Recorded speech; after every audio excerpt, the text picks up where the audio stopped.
Hi, today I want to talk about the mind. So, the mind left on its own can run a little bit on autopilot. We all have some learned, habitual, repetitive, even inherited thought processes and reactions that we might not even be that aware of. Now, if you're lucky, your mind on autopilot is like a happy, happy, joy, joy record that you can enjoy. But for most of us, we have some negative thought patterns and reactions that we want to try and do something about.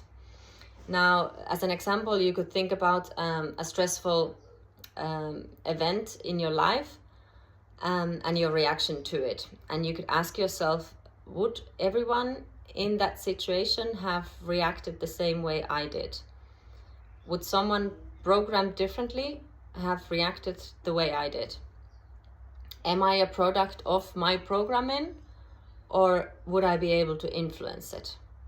Now, this can create a little bit of space between you and the stressor, can change the perspective and create awareness of your reactions to certain stressful situations. Now, I recently heard someone say that breathing is like your mind made visible. So this means if you are anxious, you're also breathing anxiously. So breathing is by far the most effective way to calm down your nervous system. So if you're able to breathe slow, you're activating your vagus nerve, you're sending a message to your brain that you are safe, and your nervous system will start to go from the fight or flight, from the sympathetic state into the rest and digest, into the parasympathetic state, given that you're able to keep your breathing calm. Now, if you're someone that tends to worry a lot, it's not as easy to say just to stop worrying, but what we could try is we could set aside a certain time of the day, or even 2 times, where you could do all of your worrying. So you could write down all your worries, go through all the worst case scenarios in your head, and then for the rest of the day, if worry starts to come up, you could think, I could save this to my worry time, no need to do it now.